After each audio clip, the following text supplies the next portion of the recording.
sükutu düşür şehre, secdeye kalkır yine herkes bu gece. Bir niyetle açılır göylere eller, kalpler yumuşalır, susur nefsler. Bir damla su gözleyir akşamı, bir tike çörek bereket payı. Acılık değil bu, bir sınav yolu. Allah işidir sabreden kulu.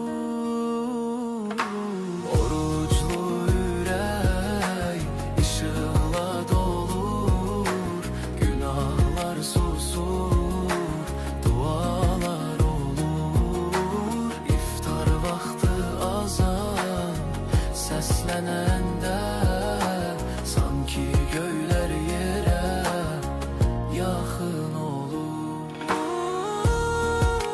Mis, Ağlamıyor. görsel almışam tapanca.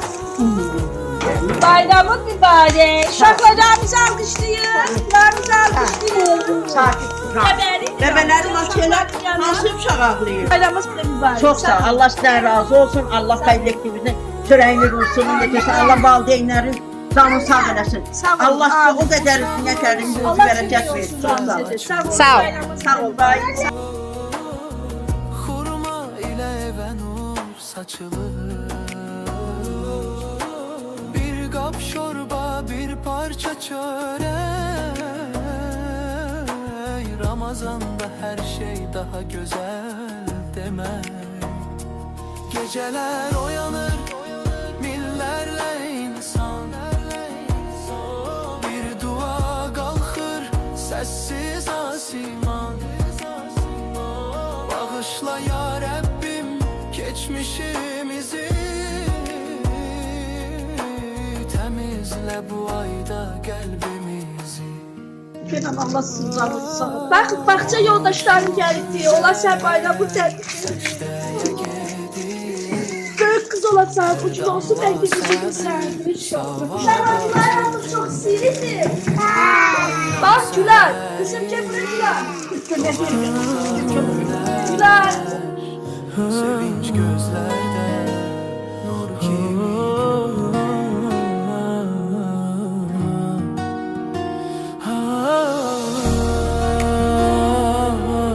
Gözəl sənin dişlərin fırçalayarsan, yaxşı Güler. Bizə zəng eləyərsən sözün olanda. Bax, sən telefon da alın var. Yaxşı mı? Uşaqla Gülayı alqışlayın. Sükutu düşür şehre, secdeye kalkır yine herkes bu gece. Bir niyetle açılır göylere eller, kalpler yumuşalır, susur nefsler. Bir damla su gözleyir akşamı,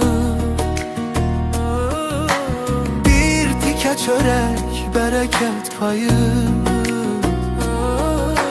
Acılık değil bu, bir sınav yolu. Allah işidir sabreden kulu.